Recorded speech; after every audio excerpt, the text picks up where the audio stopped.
Okay. So the next chapter is horizontal curves. ரொம்ப ஒரு முக்கியமான சாப்டர்.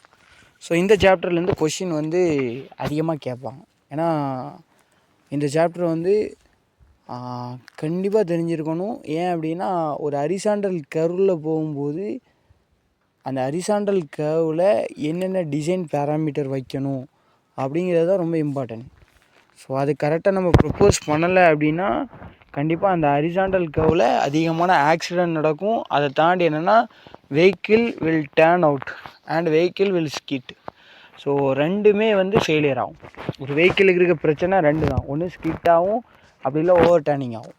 ஸோ இப்போ இந்த ரெண்டில் ஏதாச்சும் ஒன்று நடந்துடும். சரியா? So okay. So horizontal curves. So horizontal curves போகிறதுக்கு முன்னாடி ஒரு சின்னதாக ஒரு அப்டேட்டு என்ன அப்படின்னா, ஆக்சுவலாக ஒரு ஸ்ட்ரெயிட்டாக ஒரு ரோட்டில் வந்துக்கிட்டே இருக்கும். வந்துகிட்டே இருக்கும்போது ஹரிசாண்டலில் திரும்புகிறோமா இல்லையா? ஸோ இங்கே வரும்போது வெஹிக்கிளோடைய ஆக்ஸலரேஷன் ஒன்று இருக்கும். நம்ம கொடுத்துருப்போம்ல, ஆக்ஸலரேட் பண்ணுவோம்ல பைக்கில், ஸோ இல்லை காரில். ஸோ இதே மாதிரி என்ன அப்படின்னா, அப்போது இந்த ஹரிசாண்டல் கர்வில் வந்து என்ன இதனுடைய ஆக்ஸலரேஷன் என்ன ஆகும் அப்படின்னா, அதை எப்படி கண்டுபிடிக்கலாம் அப்படின்னா v²/r with respect to radius பேராமீட்டருக்கு நம்ம கன்வெர்ட் பண்ணுறோம்.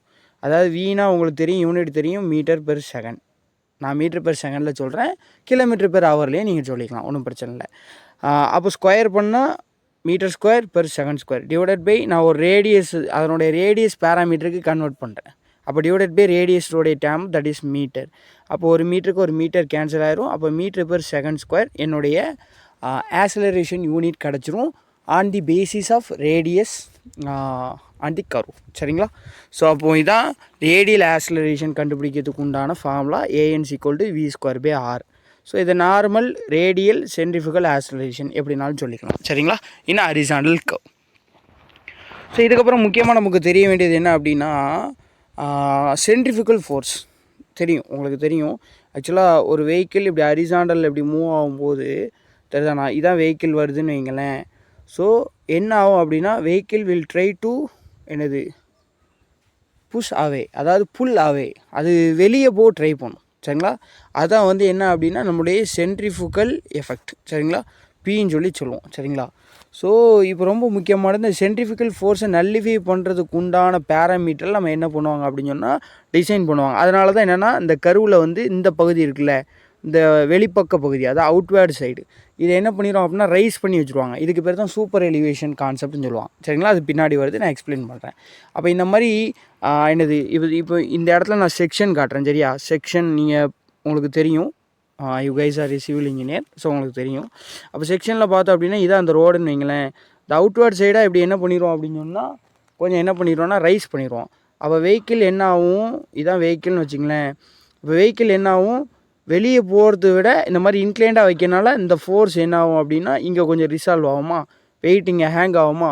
அப்போது அந்த ரோடை விட்டு வெளியே போகாமல் பாதுகாக்கிறதுக்காண்டி ஒரு அவுட்வேர்டாக ரைஸ் பண்ணுவோம். அந்த ரைஸிங் பேர் தான் சூப்பர் எலிவேஷன் அப்படின்னு சொல்லி சொல்கிறோம். நான் அது பின்னாடி வரும்போது எக்ஸ்பிளைன் பண்ணுறேன். சரியா? அப்போ அதுக்கு முன்னாடி சென்ட்ரிஃபிகல் ஃபோர்ஸ்னால் என்ன, இதை டெரிவ் பண்ணி எடுக்கக்கூடிய ஒரு விஷயம் தான். நீங்கள் சிம்பிளாக ஃபார்முலா பார்த்து படிச்சிங்க. P=WV²/gr. சரிங்களா? P=WV²/gr. ஸோ இதில் சென்ட்ரிஃபிகல் ரேஷியோ அப்படி இல்லை இம்பேக்ட் ஃபேக்டர் அப்படின்னு சொல்லி சொல்லுவாங்க. அப்படின்னா என்ன அப்படின்னா ஒன்றும் கிடையாது, டபிள்யூ மொத்தம் கீழே கொண்டு வந்துருங்க. அப்போ P/W தான் சென்ட்ரிஃபிகல் ரேஷியோன்னு சொல்லுவாங்க. அப்படி இல்லை இம்பேக்ட் ஃபேக்டர் அப்படின்னு சொல்லி சொல்லுவாங்க. ஆக்சுவலாக என்னென்னா சிம்பிளாக ஒன்று தான், நம்மளோட சென்ட்ரிஃபிகல் ஃபோர்ஸுக்கும் நம்மளுடைய வெஹிக்கிளோட வெயிட்டுக்கு உண்டான ரேஷியோ தான் சென்ட்ரிஃபிகல் ரேஷியோ. சரியா? ஸோ v²/gr அது உங்களுக்கு தெரியும். இப்போது சூப்பர் எலிவேஷன் கொடுக்காம நம்ம வந்து அந்த ஹரிசாண்டல் கர்வ் டிசைன் பண்ணோம் அப்படின்னா என்ன கண்டிஷன் மீட் ஆகணும், அதான் கண்டிஷன் வித்தவுட் சூப்பர் எலிவேஷன். அது என்ன அப்படின்னா P/W v²/gr P/2h f. அது என்ன P/2h, அது என்ன f? P/2hனா என்ன சொல்கிறாங்க அப்படின்னு சொன்னால் ஓவர் டேர்னிங், அதாவது நல்லா கொஞ்சம் ஓவர் டேர்னிங் ரெசிஸ்டிங் ஃபேக்டர். எஃப்னா என்ன சொல்கிறாங்க அப்படின்னா ஸ்கிட் ரெசிஸ்டிங் ஃபேக்டர். சரியா? ஓவர் டேர்னிங் ரெசிஸ்டிங் ஃபேக்டர், இது என்ன அப்படின்னா ஸ்கிட் ரெசிஸ்டிங் ஃபேக்டர். சரிங்களா?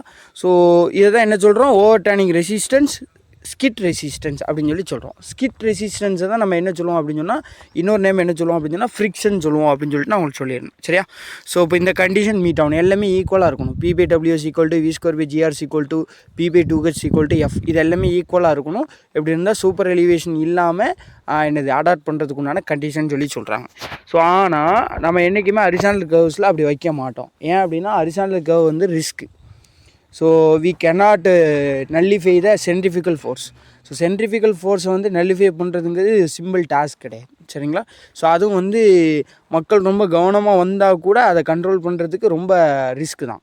ஸோ அதனால தான் அப்போடா ரைஸ் பண்ணி விடுவாங்க. சரியா? ஸோ அப்போ அந்த மாதிரி என்ன பண்ணலாம், அதுக்கு என்ன கண்டிஷன் அடாப்ட் பண்ணலாம் அப்படின்னா, அவங்க மேத்தமெட்டிக்கலாக ரெப்ரசன்ட் பண்ணும்போது டெரிவ் பண்ணி எடுத்தோம் அப்படின்னா வரக்கூடிய அவுட்புட்டு இதெல்லாம் கொஷின் கேட்குறாங்க. அழகான டெக்னிக்கல் கொஷின்ஸ் இதெல்லாம். அதாவது அவாய்டு ஓவர் டேர்னிங். நான் சொன்னேன் 2 ஃபெயிலியர் நடக்கும். ஒன்று ஓவர் டேர்னிங், இன்னொன்று ஸ்கிட். வெஹிக்கிளை பொறுத்த வரைக்கும் இந்த 2 தான். ஒன்று ஸ்கிட்டாகவும் அப்படி இல்லைனா ஓவர் டேர்னிங்காக. ஓவர் டேர்னிங்னா அப்படி பல்ட்டி அடிக்கிறது, ஸ்கிட்டுனா அப்படி டயர் உரசிக்கிட்டே போகிறது, டயர் லாக் ஆகி. சரியா? அப்போ ஓவர் டேர்னிங் அவாய்ட் பண்ணுறதுக்கு என்ன பண்ணணும், ஒன்றும் கிடையாது. நம்மளோட சென்ட்ரிஃபிகல் ரேஷியோ இருக்கா இல்லையா, அதை விட அதிகமாக கண்டிஷன் வைக்கணும். ஓவர் டேர்னிங் அவாய்ட் பண்ணுறதுக்கு ஓவர் டேர்னிங் ரெசிஸ்டன்ஸ் இருக்கா இல்லையா, அது அதிகமாக இருக்கணும். when compared to centrifugal ratio, overturning resistance அதிகமாக இருந்துச்சுன்னா overturning resistance அதிகமாக இருக்குது. அப்போ overturning ஆகாதா? அப்போ அவாய்டு ஓவர்டர்னிங்கா. அதே மாதிரி நம்மளுடைய என்னது P/W சென்ட்ரிஃபிகல் ரேஷியோ விட அப்படி இல்லை இம்பேக்ட் ஃபேக்டர் அப்படின்னு சொல்லிக்கலாம். ஸோ இம்பேக்ட் ஃபேக்டரை விட அப்படி இல்லை சென்ட்ரிஃபிகல் ரேஷியோ விட ஸ்கிட் ரெசிஸ்டன்ஸ் அதிகமாக வச்சுட்டோம் அப்படின்னா ஸ்கிட் ரெசிஸ்டன்ஸ் அதிகமாக இருக்குது. அப்போ ஸ்கிட் ஆகாதா? அப்போ அவாய்டு ஸ்கிட் ரெசிஸ்டன்ஸ். அதான் அவாய்டு லேட்ரல் ஸ்கிட். ஏன் லேட்ரல் ஸ்கிட்டுன்னு சொல்கிறாங்க? ஏன்னா கருவில் போகும்போது ஸ்கிட் எப்படி ஆகும், லேட்ரல் டைரெக்ஷனில் தான் ஆகும். சரியா? இந்த லாங்கிடியூனல் டைரெக்ஷனில் ஆகாது. சரியா? அதை ஒன்றும் புரிஞ்சுங்க. அப்போது avoid over turning, avoid skid ஒன்றுமே கிடையாதுங்க. P/W விட ஓவர் டேர்னிங் ரெசிஸ்டிங் ஃபேக்டர் அதிகமாக இருந்தால் ஓவர் டேர்னிங் அவாய்ட் பண்ணிடலாம். P/W விட ஸ்கிட் ரெசிஸ்டன்ஸ் அதிகமாக இருந்தால் ஸ்கிட் அவாய்ட் பண்ணிடலாம். ஸோ இப்போ இன்னொரு கேஸ் இருக்குது. என்னென்னா, சரி இந்த ரெண்டுமே அதிகமாகிட்டுப்பா, P/2H அதிகமாகிட்டு, எஃப்பும் ஸ்கிட் ரெசிஸ்டன்ஸும் அதிகமாகிட்டு, அது இந்த ரெண்டும் அதிகமாகிட்டு, இந்த ரெண்டும் அதிகமாக வச்சதுக்கப்புறமும் ஏதாவது ஒரு ஃபெயிலியர் நடக்க பாசிபிள் இருக்கா அப்படின்னு பார்த்தோன்னா, அதான் சொல்கிறாங்க prior over turning, prior skid. ரெண்டுமே அதிகமாக இருக்குது. ஆனால் அந்த ரெண்டில் ஏதாச்சும் ஒன்று நடக்கும் அப்படின்னா எது ப்ரையராக நடக்கும், எது முன்னாடி நடக்கும் பாருங்கள். அப்போ இந்த ரெண்டையும் கம்பேர் பண்ணணும். சரியா? P/2H-யும் எஃப்ஐயும், அதாவது ஓவர் டேர்னிங் ரெசிஸ்டன்ஸையும் ஸ்கிட் ரெசிஸ்டன்ஸையும் கம்பேர் பண்ணணும்.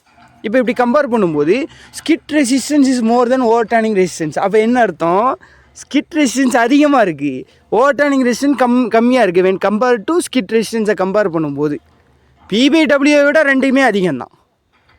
சென்ட்ரிஃபிகல் ரேஷியோ விட அல்லது இம்பேக்ட் ஃபேக்டரை விட எஃப்பும் அதிகம் தான், P/2H அதிகம் தான், ஸ்கிட் ரெசிஸ்டன்ஸும் அதிகம் தான், ஓவர் டேர்னிங் ரெசிஸ்டன்ஸும் அதிகம் தான். ஆனால் ஸ்கிட் ரெசிஸ்டன்ஸையும் ஓவர் டேர்னிங் ரெசிஸ்டன்ஸையும் கம்பேர் பண்ணும்போது skid resistance is more then the over turning resistance. அப்படின்னா என்ன அர்த்தம் அப்படின்னா, ஸ்கிட் ரெசிஸ்டன்ஸ் ரொம்ப அதிகமாக இருக்குது, ஓவர் டேர்னிங் ரெசிஸ்டன்ஸ் அதை விட கம்மியாக இருக்குது. அப்போ இங்கே என்ன failure possible, over turning is possible. அதான் ப்ரேயர்னால் முன்னாடியே வந்துடும். இந்த ரெண்டில் ஏதாவது நடக்குன்னா ஓவர் டேர்னிங் நடக்கும். அதேமாதிரி ப்ரேயர் ஸ்கிட்னா overturning resistance is more than skid resistance. அப்போ ஓவர் டேர்னிங் ரெசிஸ்டன்ஸ் அதிகமாக இருக்குது, அப்போ ஓவர் டேர்னிங் ஆகாது. ஸ்கிட் ரெசிஸ்டன்ஸ் கொஞ்சம் கம்மியாக இருக்குது, அப்போ அது ப்ரேயராக நடக்க வாய்ப்பு இருக்குது. அதான் ப்ரேயர் ஸ்கிட் கண்டிஷன். சரிங்களா? இதெல்லாம் முக்கியமான கொஸ்டின்ஸ். இதை பேஸ் பண்ணி கேட் எக்ஸாம்ஸ், டெக்னிக்கல் எக்ஸாம்ஸ்லாம் கேட்குறாங்க. சரிங்களா? இப்போ வரக்கூடிய நிறைய ஸ்டேட் சர்வீஸு, அப்புறம் SSC இந்த மாதிரி எக்ஸாம்ஸ்லாம் ரிப்பீட்டேட்டிவாக கேட்குறாங்க. அதனால் தெளிவாக படிச்சிங்க. சரிங்களா? நான் கீழே கூட மென்ஷன் பண்ணியிருக்கேன். ஓவர் டேர்னிங் ரெசிஸ்டன்ஸ் B/2H, எஃப்ங்கிறது ஃப்ரிக்ஷனை தான் என்ன சொல்லுவோம், ஸ்கிட் ரெசிஸ்டன்ஸ் சொல்லுவோம். சரியா? ஸோ இதுக்கப்புறம் சூப்பர் எலிவேஷனுக்கு போகிறோம். Super elevation, cant or banking, இதுக்கு வந்து இந்த மாதிரிலாம் பேர் சொல்லுவாங்க. சூப்பர் எலிவேஷனும் அதுதான், காண்டுன்னு சொன்னாலும் அதுதான், பேங்கிங் சொன்னாலும் அதுதான். ஈன் ஸ்மால் லெட்டரில் இண்டிகேட் பண்ணுவாங்க. இன்னொன்று என்னென்னா transfer slope on horizontal curve அப்படின்னு சொன்னாலும் அது சூப்பர் எலிவேஷன் தான். ஏன்னா ஹரிசாண்டல் கர்வில் இதான் ஒரு ஹரிசாண்டல் கர்வ்னு வைங்களேன். இந்த இடத்துல ரோடு போடும்போது இப்படி வைக்க மாட்டாங்க, சென்ட்ரல்லேருந்து 2 பக்கம் ஸ்லோப்பாக போகிற மாதிரி வைக்க மாட்டாங்க. இதுக்கு கேம்பர் எதுக்கு வைப்போம், மழை தண்ணி வெளியே போகிறதுக்கு. அப்படி வைக்க மாட்டாங்க. ஏன்னா அது ஹரிசாண்டல் கர்வ், அங்கே போய் இப்படி வச்சுட்டு இருக்க முடியாது. அங்கே என்னென்னா ஒரே ஸ்லோப்பாக தான் வைப்பாங்க. புரியுதா? ஒரே ஸ்லோப்பாக தான் இருக்கும்.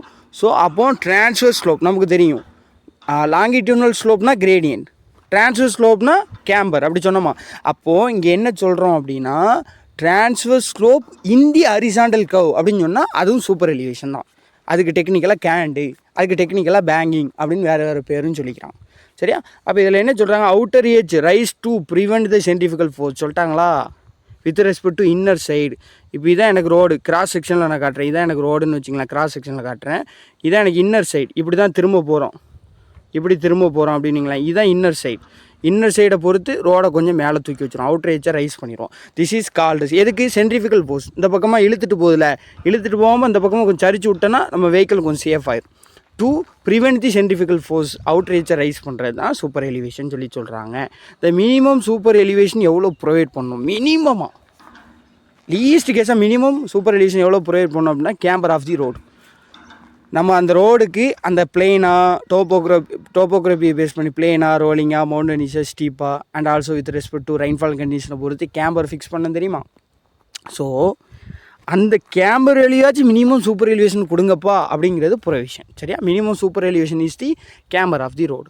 அதேமாதிரி இன்னொன்று சொல்கிறாங்க, அடுத்து intersection super elevation can't be provided. இன்டர்செக்ஷன்னா உங்களுக்கு தெரியும், இந்த பக்கம் ஒரு ரோடு வரும், இந்த பக்கம் ஒரு ரோடு, இந்த பக்கம் ஒரு ரோடு, இந்த மாதிரிலாம் ஜாயிண்ட் ஆகுதுல்ல ஒரு ரோடு இன்னொரு ரோடோடி. இந்த மாதிரி இன்டர்செக்ஷனில் சூப்பர் எலிவேஷன் கொடுக்க மாட்டாங்க. ஏன்னா இன்டர்செக்ஷனில் சூப்பர் எலிவேஷன் கொடுத்தா பிரச்சனையாயிடும். ஏன்னா ஹரிசாண்டல் கர்வில் திரும்பிட்டே வந்து அந்த சூப்பர் எலிவேஷன் தான் கொஞ்சம் ஒரு சென்ட்ரிஃபிகல் ஃபோர்ஸ் என்னென்னா இவரை கொஞ்சம் நல்லிஃபை பண்ணுவோம். அந்த இடத்துல போய் இன்டர்செக்ஷன் இன்னும் ரோடு வந்துச்சுன்னா இவங்களுக்கு என்ன பயம் இருக்கும், இங்கே ஒரு ரோடு இருக்குது, இங்கே யாரும் வந்து முட்டுவாங்களோ அப்படின்னு அந்த பயம் வேறு இருக்கும். ஸோ ஃபியரிங் கண்டிஷன் வேறு அதிகமாகிடும். வேறு ஏதாவது வெஹிக்கிள் வரதுக்கு வாய்ப்பு இருக்குது. Super elevation it can't adaptable in that intersection section, அதான் சொல்கிறான். சரியா? ஸோ அது ரொம்ப ஸ்டார்டிங் பாயிண்ட். சரிங்களா? At starting point of transition curve is equal to 0, அதாவது super elevation 0. At ending point of transition curve is equal to maximum super elevation எவ்வளவோ அவ்வளோ provide பண்ணணும். அது என்ன டிரான்சிஷன் கர்வ்? ஒன்றுமே கிடையாது. இது பின்னாடி ஒரு தனி சாப்டராக வருது, நாங்கள் டிஸ்கஸ் பண்ணுறேன். இப்போதைக்கு தெரிஞ்சுங்க. ஸ்ட்ரெயிட்டாக ஒரு ரோடு வருது, இங்கே ஒரு வளைவு வரப்போகுது. இப்போ இந்த வளைவையும் ஸ்ட்ரெயிட் ரோடையும் ஜாயின் பண்ணுறதுக்கு ஒரு மைல் ரூட் இன்க்ளைன்டு பார்த்து போடுவாங்க. தட் இஸ் கால்டு என்ன, டிரான்சிஷன் கர்வ். இது ஸ்ட்ரெயிட் ரோடு, இது ஹரிசாண்டல் கர்வு. இந்த ஹரிசாண்டல் கர்வையும் ஸ்ட்ரெயிட் ரோடையும் கனெக்ட் பண்ணக்கூடிய தான் டிரான்சிஷன் கர்வ் அப்படின்னு லைட்டாக டிரான்சிட் பண்ணுது. டிரான்சிஷன்னா சேஞ்ச் பண்ணி விடுது. சரியா? ஒரு ஸ்ட்ரெயிட்லேருந்து கர்வுக்கு சேஞ்ச் பண்ணி விடுறதுக்கு உண்டான ஹெல்ப் பண்ணக்கூடிய supporting section, that is called as transition curve. So அப்போ இந்த டிரான்சிஷன் கர்வோடைய ஸ்டார்டிங்கில் என்னென்னா, இப்போ பாருங்கள் இப்படி தானே திரும்புது. அப்போ இந்த பக்கம் ரோடை ரைஸ் பண்ணுவோம், ஏன்னா இந்த பக்கமாக திரும்புது. அப்போ இது இன்னர் எட்ஜு, இது அவுட்டர் எட்ஜ். சரியா? அப்போ அவுட்டர் எட்ஜை ரைஸ் பண்ணணும். அப்போது இங்கே டிரான்சிஷன் கர்வோடைய ஸ்டார்டிங்கில் என்னென்னா சூப்பர் எலிவேஷன் 0. அப்படி போக போக என்னென்னா அந்த ரோடை உயர்த்தக்கூடிய வீதம் கூடிக்கிட்டே போகும். சரிங்களா? ஸோ இதை மட்டும் தெரிஞ்சுங்க. இனி circular curve E is constant. Circular எக்ஸாக்டாக சர்க்குலர் கர்வாக இருக்குது அப்படின்னு வச்சுங்களேன். சூப்பர் எலிவேஷன் இங்கே என்ன இருக்கோ அதே தான் இங்கேயும் சூப்பர் எலிவேஷன், இங்கேயும் அதான். சரியா? அந்த கர்வு வேரியாச்சு அப்படின்னா சூப்பர் எலிவேஷனை கொஞ்சம் கூட்டி குறைச்சி அப்படி கொண்டு போய் மேக்ஸிமம் வர டச் பண்ணுவாங்க. அது ஸ்டார்டிங் பாயிண்டில் 0வாக இருக்கும், எண்டிங் பாயிண்டில் மேக்ஸிமம் சூப்பர் எலிவேஷன் எவ்வளோ ப்ரொவைட் பண்ண சொல்கிறாங்களோ as per design, as per IRC அதை ப்ரொவைட் பண்ணும். சரியா?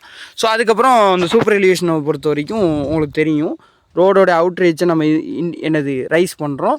இதை வந்து என்னென்னா எலிவேஷன் ஏரியா, எலிவேஷன் ஹைட் அப்படின்னு கேபிட்டல் ஈன்னு இண்டிகேட் பண்ணுறாங்க. பிங்கிறது பிரெத் ஆஃப் தி ரோடு. இதை தீட்டான்னு எடுத்துக்கிட்டோம் அப்படின்னா, அப்போது சூப்பர் எலிவேஷன் அப்படிங்கிறது என்ன சொல்கிறாங்க அப்படின்னா, தெளிவாக புரிஞ்சுங்க. சூப்பர் எலிவேஷன் அப்படின்னா என்ன சொல்கிறாங்க அப்படின்னு சொன்னால், is equal to tan theta. Tan தீட்டானா உங்களுக்கு தெரியும், ஆப்போசிட் பை அட்ஜசன்ட். சரியா? அப்போ இ டிவைடட் பை பி. இதை என்ன சொல்கிறாங்க அப்படின்னா, that is nearly equal to sine தீட்டான்னு சொல்கிறாங்க. சைன் தீட்டாவோட தேவையில்லை. Is equal to tan theta and e by b இப்படிங்கிற மொத்தம் ஞாபகம் வச்சுங்க. அதாவது சூப்பர் எலிவேஷன் அப்படின்னு இண்டிகேட் பண்ணுறது என்ன அப்படின்னா, நல்லா கவனிச்சிங்க, rising height divided by the width of the road. புரியுதா? என்னுடைய எவ்வளோ நான் எலிவேட் பண்ணியிருக்கேன் by the this much width of road அப்படிங்கிறது சொல்கிறாங்க. சரிங்களா? அப்போ elevated height divided by width of the ரோடை தான் பி, பிரெத் ஆஃப் தி ரோடுன்னு சொல்லி சொல்கிறோம். சரியா? இப்போது இதுலேருந்து ஒரு டெரிவ் பண்ணி எடுத்துருப்பாங்க. என்ன சூப்பர் எலிவேஷனோடைய முக்கியமான டிசைன் கான்செப்டோடைய ஈக்குவேஷன் என்ன அப்படின்னா, E plus F equal to V square by GR. இதுதான் ஜென்ரல் ஃபார்முலா. இதான் நம்ம ஃபஸ்ட்டு படிக்கணும். இந்த ஃபார்முலாவே டேரெக்டாக எக்ஸாமில் கேட்பாங்க. E plus okay. So super elevation ரொம்ப முக்கியமான ஒரு ஈக்குவேஷன். திரும்ப இது நிறைய எக்ஸாமில் ரிப்பீட்டேட்டிவாக கேட்டுக்கிட்டே இருக்காங்க. சரிங்களா? E plus F equal to V square by GR. சரிங்களா? இதுதான் ஜென்ரல் ஃபார்முலா. அதாவது velocity in metre per second. Velocity ஆக்சுவலாக நம்ம ஸ்பீடுன்னே சொல்லிக்குவோம் இந்த ஏரியாவில் ஃபுல்லாமே, சரிங்களா? ஏன்னா கேஎம்பிஹெச் அப்படின்னு நம்ம பேசினாலும் ஸ்பீடுன்னே நம்ம சொல்லிக்குவோம், சரிங்களா? ஆக்சுவலாக வெலாசிட்டி தான் டேமு. பட் நம்ம வந்து வெஹிக்கிள் மூவ்மெண்ட்டில் இருக்கனால ஏதாவது ஒரு டேரெக்ஷனில் போகுது அப்படிங்கிறத ஆல்ரெடி தெரிஞ்சதுனால நம்ம வந்து ஸ்பீடுன்னே இண்டிகேட் பண்ணுவோம், சரியா? ஸோ அப்போது E+F=V²/GR. ஓகே, இது கேஎம்பிஹெச்னா என்ன உங்களுக்கு கன்வெர்ட் பண்ணணும். அந்த கன்வர்சேஷன் நான் உங்களுக்கு சொல்லித்தந்தேன். ஆக்சுவலாக கேஎம்பிஹெச்சில் இருந்து மீட்டர் பெர் செகண்டுக்கு எப்படி கன்வெர்ட் பண்ணணும், இந்த ஒரு கன்வர்சேஷன் ஞாபகம் வச்சுங்க. மீட்டர் பெர் செகண்ட்லேருந்து கேஎம்பிஹெச்சுக்கு அப்படி மாற்றி எடுத்துக்கணும். அதாவது ஒரு கிலோமீட்ரு எவ்வளோ மீட்டர்? 1000 மீட்டர். ஓகே, ஒரு ஹவருங்கிறது எவ்வளோ செகண்டு? 60 மினிட்டு இன்ட்டு 60 செகண்ட், ரைட்டா? அப்போ 1000 டிவைடட் பை 3600 வந்துடும். இதை அடி கொடுத்தா என்ன வரும் அப்படின்னா 5/18 வரும். அவ்வளோதாங்க. ஒரு கேஎம்பிஹெச்லேருந்து மீட்டர் பெர் செகண்டுக்கு மாற்றினா 5/18 மல்டிப்ளை பண்ணணும், சரியா? அதே மீட்டர் பெர் செகண்ட்லேருந்து கேஎம்பிஹெச்சுக்கு மாற்றினா 18/5, அதை அப்படியே தலைகீழ போட்டு மல்டிப்ளை பண்ணிக்கணும். இவ்வளோ தான் மேட்ரு. அப்போ E+F=V²/GR மீட்டர் பெர் செகண்டில். இதே கேஎம்பிஹெச்சில் கேட்டால் இந்த V இருக்கா இல்லையா, இது 5/18 நம்ம என்ன மல்டிப்ளை பண்ணணும் அப்படின்னா கேஎம்பிஹெச்லேருந்து இங்கே போனால் 5/18 மல்டிப்ளை பண்ணணும். மீட்டர் பெர் செகண்ட்லேருந்து இங்கே பண்ணோம்னா இது என்ன வரும் அப்படின்னா, அதாவது 18/5 ஸ்கொயர் டேர்மில் இருக்கனால ஸ்கொயர் பண்ணிக்கணும், இந்த V² வந்துடும், சரியா? டிவைடட் பை Gக்கு 9.81 இதெல்லாம் போட்டு அடி கொடுத்து ஃபைனலைஸ் பண்ணோன்னா கீழே 127 வர மாதிரி ஃபார்முலா ஃபைனலைசேஷன் பண்ணுறாங்க. அப்போ E+F=V²/127R டேரெக்டாக படிச்சிங்க. E+F=V²/GR மீட்டர் பெர் செகண்டில், கேஎம்பிஹெச்னா V²/127R, சரியா?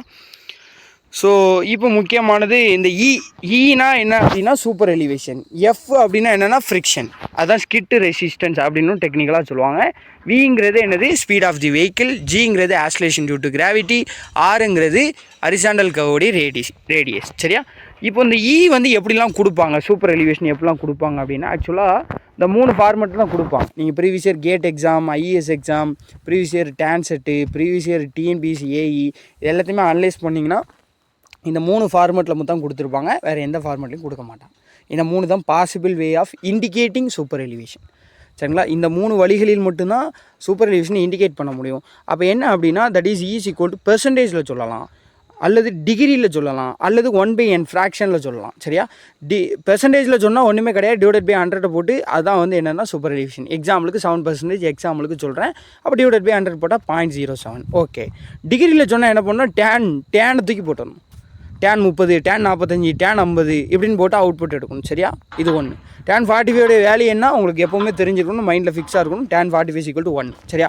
ஸோ அப்புறம் 1/n 1/n ரேஷியோவில் கூட 1/70, 1/45 இப்படி என்னன்னாலும் கொடுக்கலாம், சரியா? அப்போ இந்த 3 வழியில் இண்டிகேட் பண்ணலாம், சரிங்களா?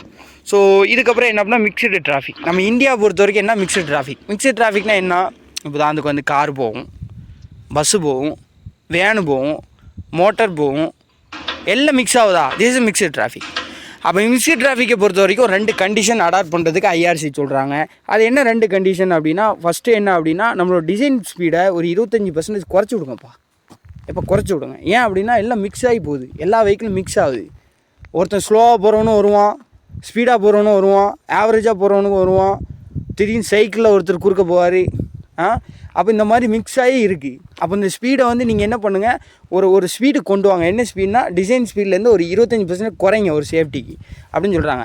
மிக்சடு கண்டிஷனுக்காண்டி சேஃப்டி ஸ்பீடை 25% குறைக்கிறாங்க. அப்போ டிசைன் ஸ்பீடின் மிக்சடு கண்டிஷன் எவ்வளோ அப்படின்னா 75% of the speed of the vehicle. அதான் அப்போ பாயிண்டில் சொன்னால், அதாவது டிவைடட் பை 100 போட்டு பாயிண்டில் ஃப்ராக்ஷனில் சொல்கிறோம், 0.75 V. இன்னொன்று என்ன, லேட்ரல் ஃப்ரிக்ஷன் இஸ் 0. மிக்சட் டிராஃபிக்கை பொறுத்தவரைக்கும் லேட்ரல் ஃப்ரிக்ஷனை 0வாக எடுக்கிறாங்க, சரியா? ஏன் அப்படின்னா எல்லா வண்டியும் அந்த இடத்துல போயிட்டுருக்கும். அப்படிங்கும்போது அங்கே ஃப்ரிக்ஷன் இல்லாமல் எடுத்தோம் அப்படின்னா என்ன கண்டிஷனுக்கு நம்ம ப்ரொவைட் பண்ணோமோ அந்த சேஃப்டி கேஸுக்கு இவங்க என்ன பண்ணுறாங்கன்னா ப்ரொவைட் பண்ணுறாங்க, சரியா? அப்போது மிக்சட் டிராஃபிக்கு 2 கண்டிஷன். ஒன்று, ஸ்பீடை ஒரு 25% குறைக்கணும், குறைச்சனா என்ன அர்த்தம், 75% கன்சிடர் பண்ணிக்கணும். லேட்ரல் ஃப்ரிக்ஷனை 0ன்னு எடுத்துக்கணும், சரி? அந்த 2 கண்டிஷன் ஞாபகம் வச்சுங்க. ஸோ அப்போ என்ன சொல்கிறாங்க அப்படின்னு சொன்னால், இந்த ஃபார்முலா ஃபஸ்ட்டு படிங்க. ஏன்னா இந்த ஃபார்முலா ஃபஸ்ட்டு படிங்க. E=V² என்னது நம்ம என்ன படித்தோம் formula, E+F V²/GR படித்தோமா? F 0 எடுக்கணும்பா, எடுத்தாச்சா? V என்ன எடுக்கணும், 0.75 என்னது 0.75ன்னு எடுக்கணும், 0.75 டைம்ஸ் Vன்னு எடுக்கணும். அப்போ V² 0.75 time wheel the whole square divided by GR. அப்போ அந்த ஃபார்முலா அப்படி என்ன பண்ணியிருக்கோம், அந்த 2 கண்டிஷன் அப்ளை பண்ணியிருக்கோம். எஃப்க்கு 0, அதனால் எஃப் போடலை. பிக்கு பதிலாக 0.75 பி போட்டிருக்கோம். புரிஞ்சுதா? இது மீட்டர்/செகண்ட் ஃபார்முலா. இதே கேஎம்பிஹெச்னா என்ன பண்ணுவோம், நமக்கு தெரியும். அதே 0.75 V square divided by GR. இந்த வியை வந்து மீட்டர்/செகண்ட்லேருந்து கேஎம்பிஹெச்சுக்கு மாற்றினா கீழே என்ன வந்துச்சு, 127 வந்துச்சா. அதே இதை போட்டிருக்கோம். சரியா? இது தேவையில்லை, படிக்க வேண்டிய அவசியம் இல்லை. எப்படி வந்துச்சுங்கிறதுக்காண்டி போட்டிருக்கேன். 127 இப்போ இந்த 0.75 ஸ்கொயர் பண்ணி 127 கீழே கொண்டு வந்துருங்க. 127 கீழே கொண்டு வந்து அடி கொடுத்துட்டுனா 225 மாறிடும். இந்த ஃபார்முலாவை டேரெக்டாக படிச்சிங்க. ஏன் டேரெக்டாக எழுதியிருக்கேன்னா, இந்த ஃபார்முலா டேரெக்டாகவே நமக்கு என்னது ப்ரொவைட் பண்ணியிருப்பாங்க. இதை வந்து டேரெக்டாக எக்ஸாம்ஸில் கேட்பாங்க. சரிங்களா? அப்போ E V square by 225 R in KMPH. In மீட்டர்/செகண்ட்னா இப்படி எடுக்கும். சரிங்களா? மேக்ஸிமம் வந்து நமக்கு வந்து வி வந்து கேஎம்பிஹெச்சில் கொடுப்பாங்க. மிக்சடு கண்டிஷனுக்கு டிசைன் பண்ணுங்கள் அப்படின்னு கொஸ்டின் கேட்பாங்க. சிம்பிளாக வி ஸ்கொயர் பை 225 ஆர். உதாரணத்துக்கு ஸ்பீடு வந்து ஈஸியாக தான் நமக்கு கொடுப்பாங்க. சரிங்களா? வி வந்து உதாரணத்துக்கு 30 அப்படின்னு கொடுத்துருவாங்க. அப்போ டக்குன்னு அடி கொடுத்துடலாம். சரிங்களா? 3 9 2 0 போட்டுக்கொண்டி தான் முடிஞ்சு. சரிங்களா? அப்போ அதை போட்டு என்ன பண்ணிடலாம், என்ன டிவைடட் பை 225 ரேடியஸ் கொடுத்துருப்பாங்க, கேன்சல் பண்ணிடலாம். ஈஸியாக கேன்சல் அவுட் பண்ணுற மாதிரி சம்மு கேட்பாங்க. சரியா? அப்போ இதை கொஞ்சம் ஞாபகம் வச்சுங்க. ஸோ இதுக்கப்புறம் என்ன அப்படின்னா, மேக்ஸிமம் சூப்பர் எலிவேஷன் ரொம்ப ரொம்ப இம்பார்ட்டண்ட்டான டேபிள். இந்த டேபிள்லேருந்து கொஷின் கண்டிப்பாக கேட்பாங்க. Very very important. First super எலிவேஷன்லேருந்து கொஷின் பாயிண்ட் ஆஃப் ரைசிங் என்ன அப்படின்னா, E plus F is equal to V square by GR. அந்த ஃபார்முலா கேட்பாங்க. 1. சரியா? 2வது மிக்சடு கண்டிஷனுக்கு உண்டான கண்டிஷன் கேட்பாங்க. லேட்ரல் ஃப்ரிக்ஷன் 0 அப்படிங்கிறத கொஷினை கேட்பாங்க. டிசைன் ஸ்பீடு 75% தான் எடுக்கணும் அப்படிங்கிறத கொஷினை கேட்பாங்க. சரிங்களா? அதுக்கப்புறம் வந்து என்ன அப்படின்னா, சூப்பர் எலிவேஷனோடைய வேல்யூ வந்து இப்போ உதாரணத்துக்கு 45 டிகிரி 50 டிகிரி. அப்போ 50 டிகிரியில் இருக்குது. அப்போ சூப்பர் எலிவேஷன் என்னன்னு கேட்பாங்க. டேன் தீட்டா, டேன் அந்த வேல்யூன்னு போட்டு முடிச்சிடலாம். இது ஒரு கொஷின் கேட்பாங்க. இதுக்கப்புறம் என்ன அப்படின்னா, சூப்பர் எலிவேஷனோட maximum provision. Minimum super elevation எவ்வளோ, at least minimum provision of super elevation என்ன, camber of the road. Maximum super elevation என்ன, அதை படிக்க போகிறோம். அந்த box very very important. 4 case: urban road, plain and rolling terrain, hilly terrain with snow, hilly terrain without snow, mountainous. நல்லா கொஞ்சிக்கேன். PRMS படித்தோமா, plain, ரோலிங்கு, மவுண்டனியஸ் தான் எனது ஹில்லின்னு சொல்கிறோம். ஸ்டீப்பாக இருக்க இடத்துல சூப்பர் எலிவேஷனை பற்றி, மேக்ஸிமம் சூப்பர் எலிவேஷன் ப்ரொவிஷனை பற்றி சொல்ல. ஏன்னா அது ஸ்டீப்பாக இருக்குது. அது என்ன கொடுக்கணும் அப்படிங்கிறது அந்த கண்டிஷனை பொறுத்து தான். அது ரொம்ப கிரிட்டிக்கல். சரியா? ஸோ அதனால் வந்து என்ன அப்படின்னா, நல்லா கொஞ்சிங்க. மேக்ஸிமம் சூப்பர் எலிவேஷன் நமக்கு provision as per IRC, plain and rolling, hilly with snow, hilly without snow. இந்த அர்பன் ரோடுக்கு மட்டும் தனியாக ஒரு இடத்துல வந்து ப்ரொவைட் பண்ணியிருப்பாங்க. இது ப்ரீவியஸ் இயர் IAS எக்ஸாமில் கூட அந்த கொஷின் கேட்டிருப்பாங்க. அர்பன் ரோடுக்கு மேக்ஸிமம் சூப்பர் எலிவேஷன் எவ்வளோ ப்ரொவைட் பண்ணணும். பெர்சன்டேஜில் படிச்சிங்க, ஈஸி தான். 4%, 7, 7, 10. First urban road. சரியா? ஃபஸ்ட்டு அர்பன் ரோடு, 2வது பிளெயின் அண்ட் ரோலிங் டெரைனு, 3வது ஹில்லி வித் ஸ்னோ, 4வது ஹில்லி வித்தவுட் ஸ்னோ. 4, 7, 7, 10. இதெல்லாம் வந்து ஃப்ராக்ஷனில் சொல்லணும்னா 4/100 1/25, 7/100 1/14 ஆர் 1/15 ரவுண்ட் அப் பண்ணி வேல்யூ கொடுக்குறாங்க எக்ஸாம்பிள். சரியா? அதே மாதிரி 1/14 1/15, 10னா 1/10 உங்களுக்கு தெரியும். சரியா? அப்போ இதெல்லாம் கொஞ்சம் தெளிவாக ஞாபகம். இந்த பாக்ஸ்லேருந்து கொஷின் கேட்பாங்க. இதுக்கப்புறம் என்ன அப்படின்னா, ஈக்குலிபிரியம் சூப்பர் எலிவேஷன் அப்படின்னா என்ன அப்படின்னா, ஒன்றுமே கிடையாது. ஈக்குலிபிரியம் கண்டிஷன்னா என்ன அப்படின்னா, pressure in inner wheel equal to pressure in outer wheel. அதாவது ஒரு கருவில் வண்டி போகும்போது, இப்படி வண்டி போகுது. நாங்கள் செக்ஷன் காட்டுறேன். செக்ஷன்னா என்னது, இப்படி பார்க்கும்போது வெஹிக்கிள் இருக்குது. இது ஒரு டயரு, இது ஒரு டயரு. இந்த 2 டயர்லையும் ஒன்று எந்த பக்கமாக திரும்புதோ இது இன்னர் வீலு, இது அவுட்ரு வீலுன்னு சொல்லுவோம். இன்னர் சைடு, இது அவுட்ரு சைடு. அப்போ இன்னர் வீலில் உள்ள ப்ரெஷரும் அவுட்ரு வீலில் உள்ள ப்ரெஷரும் சேமாக இருக்கும். அதான் சூப்பர் எலிவேஷன். இப்படி இருக்கும்போது என்ன அப்படின்னா, லேட்ரல் ஃப்ரிக்ஷன் ஒர்க் ஆகுது. ஏன், 2 ப்ரெஷருமே ஈக்குவல். அப்போது ஒரு பக்கமாக லேட்ரல் டைரக்ஷனில் வண்டி மூவ் மூவ் ஆகாது. அப்போ ஃப்ரிக்ஷன் என்னது, ஸ்கிட் ஆகாது. அப்போ ஸ்கிட் ரெசிஸ்டன்ஸ் வந்து தேவையில்லை அப்படிங்கிற கண்டிஷனில் எடுக்கிறாங்க. ஸ்கிட் ரெசிஸ்டன்ஸ் ஈக்குவல் டு 0 அப்படின்னு சொல்லிட்டு எடுக்கிறாங்க. சரியா? ஏன்னா 2மே ப்ரெஷர் ஈக்குவல். அதனால் ஸ்கிட் ஆகிறதுக்கு உண்டான வாய்ப்பு இல்லை அப்படிங்கிறத கன்சிடர் பண்ணி ஸ்கிட் ரெசிஸ்டன்ஸ் 0வாக எடுத்துடுறாங்க. சரியா? ஸோ அப்போது நம்ம ஃபார்முலா படித்தோம். E + F is equal to V square by 220. நல்லா கொஞ்சிங்க. E + F is equal to அது F 0 எடுத்து கீழே 225 R போட்டால் மிக்சடு கேஸுக்கு. அதே E + F is equal to V square by GR அப்படின்னு போட்டால் மீட்டர்/செகண்டு. அதே E + F is equal to V square by 127 R அப்படின்னு போட்டோம் அப்படின்னா கேஎம்பிஹெச்சில் அந்த ஃபார்முலா கிடைக்கும், சூப்பர் எலிவேஷனோட ஃபார்முலா. அப்போ இந்த ஃபார்முலாவில் F0ன்னு போட்டுடுறோம். F0ன்னு போட்டால் என்ன வந்துட்டு E=V²/127R. அப்போ மிக்சடு கேஸுக்கும் ஈக்லிபிரியம் சூப்பர் எலிவேஷன் கேஸுக்கும் நல்லா கொஞ்சம் mixed super elevation, equilibrium super elevation. Mixed super எலிவேஷனில் E=V²/225R. ஈக்லிபிரியம் சூப்பர் எலிவேஷனில் E=V²/127R. ரெண்டுமே கேஎம்பிஹெச்சில். தெளிவாக அப்சர்வ் பண்ணி சம்மரைஸ் பண்ணி படிச்சிங்க. இந்த கொஷின்லாம் கேட்பாங்க. அப்புறம் என்ன அப்படின்னா அலோவபிள் ஸ்பீட். அலோவபிள் ஸ்பீடை பொறுத்த வரைக்கும் ஒன்றுமே கிடையாது. இதே ஃபார்முலா இருக்குல்ல, என்ன சொல்கிறாங்க அப்படின்னு சொன்னால் சூப்பர் எலிவேஷனு ப்ரொவைட் பண்ணாமல் நல்லா கொஞ்சிங்க without super elevation allowable speed of vehicle on the horizontal curve. Super elevation கொடுக்கல ஹரிசாண்டல் கர்வில், அப்போ அங்கே ஸ்பீடை ரொம்ப ரெஸ்ட்ரிக்ட் பண்ணிடுவாங்க. அதான் அலோவபிள் ஸ்பீடு VA அப்படின்னு சொல்லுவாங்க. அது என்ன நமக்கு தெரியும் ஃபார்முலா E+F=V²/127R. இதுதான் general formula for super elevation in KMBH. In மீட்டர்/செகண்ட்னா E+F=V²/GR. அவ்வளோதான். KMBHல இது வியை வந்து KMBHல அப்ளை பண்ணால் general formula for super elevation. சரியா? அப்போ E+F=V²/127R. Super elevation without super elevation சொல்கிறாங்க. அப்போ சூப்பர் எலிவேஷன் 0. அப்போ F=V²/127R. சூப்பர் எலிவேஷன் ப்ரொவைட் பண்ணலை அப்படின்னா ஸ்பீடை அலோவ் பண்ணணும். அலோவ்னா இவ்வளோ தான் அப்படின்னு அலோவபிள் லிமிட் கொடுக்கணும். லிமிட்டிங் ஸ்பீடுன்னு சொல்லுவாங்க, அலோவபிள் ஸ்பீடுன்னு சொல்லிக்குவாங்க. VAன்னு சொல்லிக்குவாங்க, VLன்னு சொல்லிக்குவாங்க. லிமிட்டிங் ஸ்பீடுன்னு சொல்லலாம், அலோவபிள் ஸ்பீடுன்னு சொல்லிக்கலாம். அப்போ VA² நல்லா கொஞ்சிங்க VA²/127R=F. இது அப்படி இங்கே கொண்டு வந்துருங்க. அப்போ VA² = 127 × FR வந்துட்டா. அப்போ VAனா ரூட் வந்துடும், ரூட் × 127 FR. ஸோ இதுக்கப்புறம் என்ன அப்படின்னா எஃபோட வேல்யூ எவ்வளோ, 0.15. அந்த 0.15 நீங்கள் என்ன பண்ணீங்க, மல்டிப்ளை பண்ணிவிட்டு நல்லா கொஞ்சம் மல்டிப்ளை பண்ணிவிட்டு இது KMBHல தான் ஃபார்முலா இருக்குது. ஒரு சில நேரத்தில் மீட்டர்/செகண்டில் கேட்குறாங்க டேரெக்டாக formula allowable speed without super elevation formula in மீட்டர்/செகண்டில் கேட்குறாங்க. அதனால் நான் கன்வெர்ட் பண்ணி எழுதியிருக்கேன். சரியா? அப்போ இது KMBHோடைய ஃபார்முலா இதான். KMBHல டேரெக்டாக கேட்டாங்கன்னா நீங்கள் இதே இதில் என்ன பண்ணிங்கன்னா பக்கத்தில் எழுதி வச்சிங்க 127யும் Fங்கிறது 0.15. லேட்ரல் ஸ்கிட் ஃப்ரிக்ஷன் எவ்வளோ அப்படின்னா நம்ம lateral skid resistance lateral coefficient of friction எவ்வளோ 0.15 படிச்சுட்டு வந்தோம் 3rd சாப்டரில். சரி, அப்போ 127 × 0.15 அப்படின்னு போட்டிங்கன்னா அது எவ்வளோ வருதோ அந்த நம்பரை எழுதி 6ன்னு போட்டு வச்சுங்க. இது KMBHல. இதே மீட்டர்/செகண்டில் கேட்டாங்கன்னா அந்த வியை வந்து கன்வெர்ட் பண்ண போகிறோம். கன்வெர்ட் பண்ணுறதுக்கு என்ன பண்ணணும், 5/18 டிவைட் பண்ணணும்னு சொன்னேன்னா அப்போ KMBHலேருந்து மீட்டர்/செகண்ட் கன்வெர்ட் பண்ணணும்னா 5/18 டிவைட் பண்ணணும். அப்போ 127 × 0.15 × 5/18 இது எல்லாத்தையும் மல்டிப்ளை பண்ணிவிட்டு சரிங்களா போட்டோம் அப்படின்னா என்ன வரும் அப்படின்னா ஆக்சுவலாக 5 something வரும். ஆக்சுவலாக இந்த இது தப்பு, இதை கரெக்டாக எழுதிங்க சரிங்களா. 2.15 × √R. சரிங்களா? இந்த ரூட் வந்து ஆருக்கு மட்டும்தான் வரும், இந்த வேலைக்கு வராது. சரியா? இதை மட்டும் பார்த்துங்க. இந்த ஃபார்முலா டேரெக்டாக ஒரு சில எக்ஸாம்பிள் கேட்டிருக்காங்க.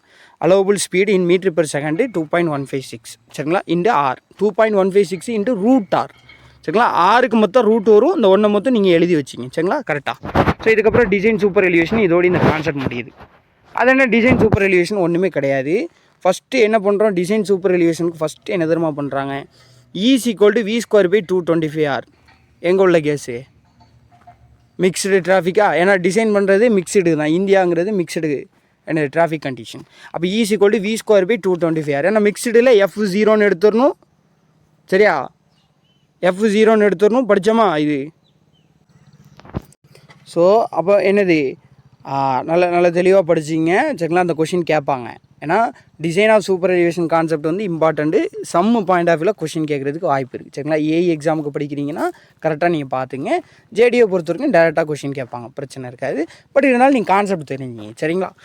ஸோ அப்போ F=0 இதெல்லாம் வந்து GATE exam IAS exam point of வியூவில் ரொம்ப இம்பார்ட்டண்டான கான்செப்ட்ஸ் சரிங்களா. ஏன்னா இதே கான்செப்ட்ஸ் தான் காப்பி பேஸ்ட் பண்ணுறாங்க. ஈவன் டிஆர்பி எக்ஸாம் பொறுத்த வரைக்கும் ஐஏஎஸ் பேட்டர்ன் கேட் பேட்டர்ன் ரெண்டையும் கலந்து தான் அவங்க என்ன பண்ணுறாங்க அப்படின்னா கொஷின் அதே மாடலை பேஸ் பண்ணி அவங்க ஒரு கொஷின் ஃபார்முலேட் பண்ணுறாங்க. ஸோ அதனால் அந்த கான்செப்ட்டு ரொம்ப இம்பார்ட்டன்ட். கான்செப்ட் தெரிஞ்சால் எந்த சம்மு கேட்டாலும் அட்டாக் பண்ண முடியும் சரியா. ஸோ அப்போ F=0 ஏன்னா மிக்சடு கண்டிஷனு F=0 V=0.75 எடுக்கணும். அப்போ 0.75 நம்ம கீழே கொண்டு வந்துட்டோம் அப்படின்னா 127 அது இதாகி கன்வெர்ட் ஆகி 225Rன்னு வந்துச்சு சரிங்களா. அது நம்ம படித்தோம். இப்போ என்ன இப்படி கண்டுபிடிச்சிட்டு ஈயோட வேல்யூ கிடச்சிரும். இப்போ இந்த ஈயோட வேல்யூ இ மேக்ஸ் இருக்குல்ல அதோடு செக் பண்ணணும். ரெண்டாவது கண்டிஷன் செக்கிங் கண்டிஷன். இ மேக்ஸ் நம்ம படித்தோம் 4, 7, 7, 10 படித்தோமா 4 கண்டிஷனுக்கு. அப்போ இ மேக்ஸோட கம்மியாக இருந்துச்சு அப்படின்னா சூப்பர், டிசைன் பாஸ், நம்மளோட சூப்பர் எலிவேஷன் என்ன இருக்கோ அதை ப்ரொவைட் பண்ணி போயிட்டே அப்படின்றோம். ஒருவேளை மேக்ஸிமமை விட எனக்கு வந்திருக்க அவுட்புட் வந்து சூப்பர் எலிவேஷன் அதிகமாக இருந்துச்சு அப்படின்னா என்ன சொல்கிறாங்க அப்படின்னா, தென் நல்லா கொஞ்சம் then take and adopt is equal to E max and find friction coefficient. இப்போ என்ன அப்படின்னா ஃப்ரிக்ஷனை உள்ளே கொண்டு வந்துடணும். புரியுதா? ஃப்ரிக்ஷனை உள்ளே கொண்டு வந்துடணும். இப்போ என்ன ஃபார்மில் செல்லுபடி ஆகாது? டிசைன் சூப்பர் எலிவேஷன் கான்செப்டில் உள்ளது அது செல்லுபடி ஆகாது. ஜென்ரல் ஃபார்முலாவுக்கு வந்துடணும். E max is equal to E max plus F is equal to V square by 127R. இங்கே வந்துட்டோமா? இப்போ இங்கே என்ன நடக்குது அப்படின்னா E max maximum super elevation சரிங்களா, 4, 7, 7, 10 படித்தோமா 4 இது. அதில் என்ன கண்டிஷன் மேக்ஸிமம் ஜென்ரல் கண்டிஷன் 7 வச்சு கொடுப்பாங்க சரிங்களா, 7%. 0.07 போட்டுருங்க சரிங்களா. எஃப் வந்து தெரியாது சரிங்களா, எஃப் வந்து தெரியாது அப்படின்னு எடுத்துக்கணும். ஏன்னா எஃப் கண்டுபிடிக்கணும், ஃப்ரிக்ஷனை கண்டுபிடிக்கணும் சரிங்களா. ஏன்னா டிசைன் செக் பண்ணும்போது ஃபஸ்ட்டு சூப்பர் எலிவேஷனுடைய டிசைன் டிராஃபிக் என்னது அந்த நம்மளுடைய என்னது மிக்சடு டிராஃபிக் டிசைன் இருக்கா இல்லையா, அதில் உள்ள ஃபார்முலா வச்சு கண்டுபிடிக்கணும். லெஸ் தென் இ மேக்ஸ்னால் இந்த ப்ரொவைட் பண்ணிட்டு போயிட்டே இருக்கலாம், நமக்கு வேலை மிச்சம். ஒருவேளை அதிகமாகிட்டு அப்படின்னா ஜென்ரல் ஃபார்முலாவுக்கு போகணும், போய் ஃப்ரிக்ஷனை கண்டுபிடிக்கணும். E max plus F is equal to V square by 127R. E மேக்ஸ்ன்னு எடுத்துக்கிட்டோன்னு சொன்னோமா, எடுத்துகிட்டு எஃப்ஐ ஃபைண்ட் அவுட் பண்ண போகிறோம். வி தெரியும், ஆர் தெரியும். இப்போ எஃப் கண்டுபிடிக்கணும். எஃப் கண்டுபிடிச்சாச்சு. இப்போ எஃப்ஐ செக் பண்ணணும்.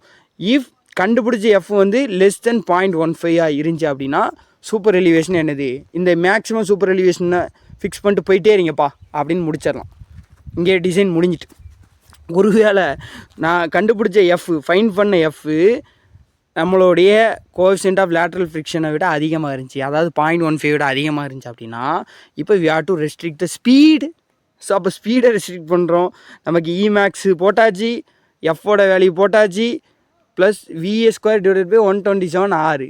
இங்கே என்ன அப்படின்னா ஆர் தெரியும். இப்போ விஏவை என்ன பண்ணுறோம் அப்படின்னு சொன்னால் நம்ம வந்து என்ன பண்ணுறோம், அலோவபிள் ஸ்பீட் அப்படின்னு சொல்லிட்டு எடுக்கிறோம் சரிங்களா. ஸோ இப்படி கண்டுபிடிச்சது தான் என்னது அலோவபிள் ஸ்பீட் அப்படின்னு சொல்லி சொல்கிறாங்க சரிங்களா. ஸோ இது தெளிவாக நீங்கள் படிச்சிங்க. ஏன்னா இந்த கான்செப்டில் தான் வந்து அலோவபிள் ஸ்பீடை வந்து கொண்டு வரணும். இதான் வந்து ப்ரொசீஜர். ஃபஸ்ட்டு டிசைன் மிக்ஸுக்கு பண்ணணும், அதாவது டிசைன் மிக்ஸ்டு டிராஃபிக்கு பண்ணணும் சரிங்களா. ஈஸிக்கொண்டு வி ஸ்கொயர் பை 225R. அப்போ அதை செக் பண்ணணும். இ மேக்ஸோடி கம்மியாக இருந்துச்சுன்னா ஓகே பாஸ்.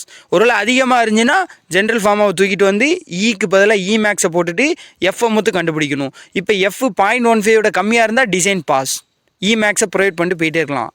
அப்படி இல்லை அப்படின்னா அதோட அதிகமாக இருந்துச்சு, 0.15 அதிகமாக இருந்துச்சு அப்படின்னா we have to restrict the speed. வேறு ஆப்ஷனே இல்லை. ஏன்னா ஃபஸ்ட்டு வந்து ரெஸ்ட்ரிக்ட் பண்ண ட்ரை பண்ணலாம், குறைக்க ட்ரை பண்ணலாம். குறைக்க முடியலையா, மேக்ஸிமம் தூக்கி போட்டு இப்போ எஃப் என்னன்னு பார்க்கலாம். எஃப் என்ன வருது 0.15 கம்மியாக இருந்துச்சு அப்படின்னா ஓகே, அந்த கண்டிஷனை அந்த எஃப் என்ன வருதோ அந்த கண்டிஷனுக்கு மேக்ஸை ப்ரொவைட் பண்ணிட்டு போயிடலாம். எஃப்பும் என்னது நம்மளோட லிமிட்டை விட தாண்டுது, 0.15 தான் நம்மளோட லிமிட்டிங் வேல்யூ, அதை விட தாண்டுது அப்படின்னா வேறு வழியே கிடையாது, ஸ்பீடை இப்போ அலோவ் பண்ணி ஆகணும் சரியா. ஸோ இவ்வளோதான் அந்த சாப்டர். ஃபைனலாக வந்து ruling minimum radius, absolute minimum radius இப்படின்னே டேரெக்டாக கொஷின் கேட்டிருப்பாங்க. இதெல்லாம் நிறைய ஐஏஎஸ் எக்ஸாம் பேஸில் இந்த கொஷின் ரிப்பீட்டடாக கேட்பாங்க சரியா. சம்மு பாயிண்ட் ஆஃப் வியூவில் கேட்க வாய்ப்பு இருக்குது. அதாவது ruling minimum radius, absolute minimum radius அப்படின்னா ரெண்டுமே ஒன்றும் இல்லை. அதாவது ரூலிங் மினிமம் ரேடியஸ்னால் this is based on ruling design speed, it is based on minimum design speed, அவ்வளோதான். E plus F equal to V square by ஜிஆர்னு படிக்கிறோமா இல்லையா, ஆருக்கு பதிலாக ஆர் ரூலிங், அவ்வளோதான். இங்கே ஆருக்கு பதிலாக ஆர் மினிமம். அதே மாதிரி நல்லா கொஞ்சிங்க மேலே விக்கு பதிலாக ரூலிங் டிசைன் ஸ்பீடு என்னோ அது. அதே மாதிரி இந்த ஃபார்முலாவில் விக்கு பதிலாக மினிமம் டிசைன் ஸ்பீட், அவ்வளோதான். இதை அப்ளை பண்ணிட்டோன்னா கிடைக்கக்கூடிய ஆர் டேம் தான் ரூலிங் ரேடியஸ் சரிங்களா. அதே மாதிரி என்னது மினிமம் ரேடியஸ் சரியா. இதை மட்டும் படிச்சிங்க. இவ்வளோ தான் இந்த சாப்டர். இந்த சாப்டரை பொறுத்த வரைக்கும் ரிப்பீட்டிவாக நம்ம கேட்குறது என்ன அப்படின்னா அந்த அவாய்டு ஓவர் டேர்னிங், அப்புறம் வந்து அவாய்டு ஸ்கிட், அந்த கண்டிஷனை கேட்பாங்க சரிங்களா. ரெண்டுமே வந்து அதாவது B/2H வந்து கிரேட்டர் தென் P/Wவாக இருக்கணும், F கிரேட்டர் தென் என்னது P/Wவாக இருக்கணும் அப்படின்லாம் படித்தோம். அப்புறம் ப்ரேயர் கண்டிஷன் நான் சொல்லி தந்தேன், அதை படிச்சிங்க. அதுக்கப்புறம் E + F = V square by GR general formula. இதே KMVஸில் படித்தா E + F = V square by 127R. ரெண்டு ஃபார்முலா ஆகிட்டா. டிசைன் மிக்ஸுக்கு E = V square by 225R முடிஞ்சா. அடுத்து வந்து அதான் என்ன அப்படின்னு சொன்னால் நம்ம படித்தோம் என்னது சூப்பர் எலிவேஷன் இல்லாமல் ஒரு ஹரிசாண்டல் கர்வ் ப்ரொவைட் பண்ணோம் அப்படின்னு சொன்னால் அங்கே வந்து என்ன அப்படின்னா என்ன கண்டிஷன் அடாப்ட் ஆகும்னு படித்தோம். அங்கே E = 0. அப்போ F = V²/127R அப்படின்னு சொல்லிட்டு படித்தோம். சரிங்களா? அது போய் எப்படி வந்து டிசைன் பண்ணுறது, design of super elevation concept எப்படி பண்ணுறது அப்படிங்கிற அந்த ப்ரொசீஜர் சொன்னேன். ஸோ அதை மாதிரி தெளிவாக படிச்சிங்க. சரிங்களா? இந்த சாப்டர்லேருந்து கண்டிப்பாக அதிகமாக கொஷின் கேட்பாங்க. Thank you so much.